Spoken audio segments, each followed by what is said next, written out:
तालुक्यामधलं जे राजकारण गडूळ केलेलं आहे, माळशिरस तालुक्यामध्ये जी अराजकता या ठिकाणी पसरली आहे, उपऱ्या माणसानं इथं या ठिकाणी जो घाट घातलेला आहे, हा घाट थांबवणं हाच आमचा या ठिकाणचा पहिला प्रयत्न आहे की मी त्यांना आदरपूर्वक, ते माझ्या पक्षाचे जिल्हाध्यक्ष असल्यानं, माझ्या तालुक्यात असल्यानं, गेली 25 वर्षे त्यांच्यासोबत मी काम केलं असल्यानं मी त्यांना प्रामुख्यानं काल 2 फोन केले, परंतु त्यांनी फोन रिसीव्ह केलेला नाही. महाराष्ट्रामध्ये साहेब कुठं घडलं नाही आहे की राष्ट्रवादीच्या खासदारांना, राष्ट्रवादीच्या आमदारांना विरोध करून सुद्धा त्यांचं खरं मी म्हणून तर मागाशी आभार मानतोय, आताही या ठिकाणी आभार मानतोय. त्यांचं आभार मानणं म्हणजे थोडं हे आहे, परंतु त्यांचं ऋण आमच्या डोक्यावरती राहणार आहे. धन्यवाद. या ठिकाणी मी Republican Party of India Athawale Malshiras तालुक्याचा अध्यक्ष मिलिंद सरतापे, या ठिकाणची वेळापूर जिल्हा परिषद आरक्षित जागेवर असलेली उमेदवारी महिलेसाठी ती माझ्या पत्नी मीनाक्षी मिलिंद सरतापे यांना या ठिकाणी माढा लोकसभेचे दमदार आणि कार्यक्षम खासदार आदरणीय धैर्यशील भैया मोहिते पाटील, माळशिरस तालुक्याचे विद्यमान आणि दमदार आमदार आदरणीय उत्तमरावजी जानकर साहेब यांनी अतिशय मोठं मन करून मला या ठिकाणी पहिल्यांदा उमेदवारी दिली. त्याबद्दल मी त्यांचं या ठिकाणी आपल्या माध्यमातून अंतःकरणपूर्वक धन्यवाद व्यक्त करतो, त्यांचं ऋण व्यक्त करतो. येत्या पुढच्या काळामध्ये Republican Party of India Athawale हे काय एवढ्या निवडणुकी आणि एवढ्या जिल्हा परिषदेच्या निवडणुकीपुरताच भैयासाहेबांसोबत आणि जानकर साहेबांसोबत नसणार आहे, परंतु येत्या पुढच्या काळामध्ये आम्ही सर्वच निवडणुका ज्या असतील, त्या स्थानिक स्वराज्य असोत, लोकसभेच्या असोत, विधानसभेच्या असोत, ह्या निवडणुका आम्ही आदरणीय भैयासाहेब असतील, जानकर साहेब असतील यांच्या माध्यमातून लढण्याचा आणि सामोरे जाण्याचा त्या ठिकाणचा प्रयत्न करणार आहे. आणि या वेळापूर जिल्हा परिषदेच्या निवडणुकीच्या माध्यमातून मी एक सांगेन की फक्त एका गटापुरती निवडणूक नसून 9 जिल्हा परिषदेचे गट आणि 27 जिल्हा परिषदेच्या गणामधली निवडणूक आहे. या मतातील आमची या ठिकाणची भूमिका असेल की त्या गटामधल्या कार्यकर्ता, त्या गणामधला कार्यकर्ता आम्ही या ठिकाणी आज संध्याकाळी किंवा उद्या सकाळपर्यंत त्याची यादी बनवणार आहे. आमची ती कच्ची तयार झालेली आहे, कोण कुठल्या गटामध्ये जाणार, कोण कुठल्या गणामध्ये भूमिका घेणार, आणि या मतदारसंघाचा दौरा करून 100% नव्हे तर 101% या ठिकाणचे धैर्यशील भैया मोहिते पाटील आणि आमदार साहेबांच्या माध्यमातून त्या विषयावर आपण त्यावेळेस बोलू. उमेदवाराची माहिती सांगा तुम्ही, उमेदवार कोण आहेत, म्हणजे तुमच्या पत्नी त्यांचं नाव सांगा, त्यांचं क्वालिफिकेशन सांगा, तुम्ही कोणते मुद्दे घेऊन वेळापूरच्या गटातील जनतेसमोर जाणार आहेत ते. या ठिकाणी मी प्रामुख्यानं वेळापूर जिल्हा परिषद गटाच्या उमेदवार मीनाक्षी मिलिंद सरतापे या त्या ठिकाणचे उमेदवार असणार आहेत.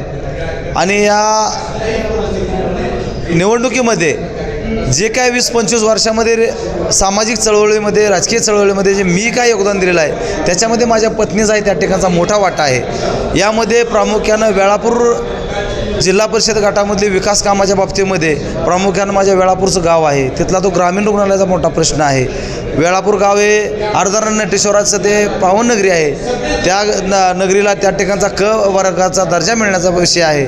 वेळापूर गावच्या पाणी प्रश्नाचा त्या ठिकाणचा जो जवळजवळ 100 कोटीचा निधी त्या ठिकाणी आहे, परंतु त्याच्या संदर्भातल्या काही ज्या विशेष काही योजना त्यामध्ये आखायच्या आहेत, त्या संदर्भातला विषय असेल, शिक्षणाचा विषय असेल, जिल्हा परिषद शाळांच्या काय गुणवत्तेचा प्रश्न असेल, असे अनेक प्रश्न आणि सामान्यांचे जे प्रश्न आहेत रोजचे जिव्हाळ्याचे, हे प्रामुख्यानं प्रश्न त्या ठिकाणी घेऊन आम्ही जनतेसमोर जाणार आहोत. आणि हे जनतेसमोर जाणार, पण ते प्रश्न जनतेसमोर किंवा जिल्हा परिषदेत मांडण्यासाठी तुमचा उमेदवार तेवढा सक्षम आहे का, आणि त्यांचं क्वालिफिकेशन काय किंवा त्यांचं बॅकग्राऊंड काय.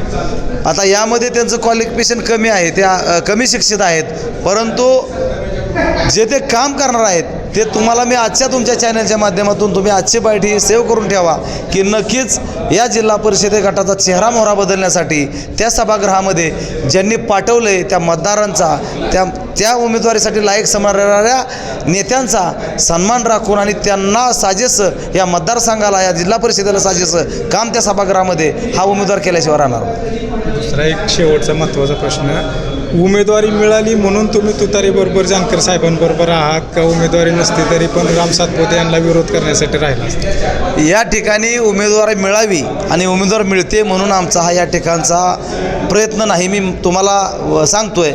परंतु माळशिरस तालुक्यामधलं जे राजकारण गडूळ केलेलं आहे, माळशिरस तालुक्यामध्ये जी अराजकता या ठिकाणी पसरलेली आहे, उपऱ्या माणसानं इथं या ठिकाणी जो घाट घातलेला आहे, हा घाट थांबवणं हाच आमचा या ठिकाणचा पहिला प्रयत्न असेल. कारण उमेदवार येतात, पत्रकार साहेब मला तुम्हाला सांगायचं आहे की उमेदवार येतात जातात, हे पदं येतात 5 वर्षासाठी पदं असतात, परंतु समाजसेवेचा वसा आम्ही घेतलेला आहे. शिव फुले, शाहू आंबेडकर, अण्णाभाऊ, महात्मा फुले या विचारधारेवर काम करणारे आम्ही माणसं आहोत. त्यामुळं येत्या काळामध्ये आम्हाला काहीतरी मिळवण्यासाठी हे नाही, परंतु या तालुक्यातली अराजकता थांबवण्यासाठी आमचा पहिला प्रयत्न राहील.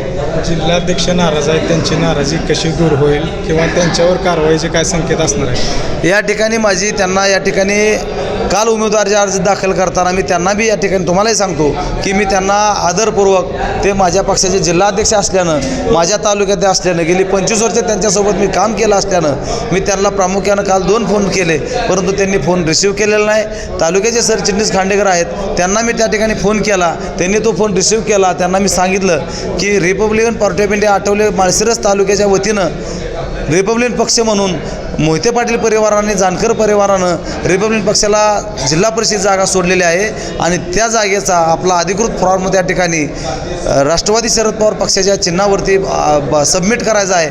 तो फॉर्म दाखल करण्यासाठी आपण उपस्थित राहावं. जिल्हाध्यक्षांनी माझा फोन घेतला नाही, तर त्यांना आपल्या माध्यमातून विनंती आहे की फॉर्म भरण्यासाठी यावं. मला त्या ठिकाणचं दुःख खूप मोठं झालेलं आहे. ते एवढ्यासाठी झालं आहे की ते भारतीय जनता पार्टीचे माजी आमदार रामभाऊ सातपुते यांच्या रॅलीमध्ये आणि त्यांच्या उमेदवाराचे फॉर्म भरण्यासाठी आले. एकीकडे पक्षाचा तालुकाध्यक्ष फॉर्म भरतोय, त्याच्यासोबत रिपब्लिकन पक्षाची सर्व टीम आहे.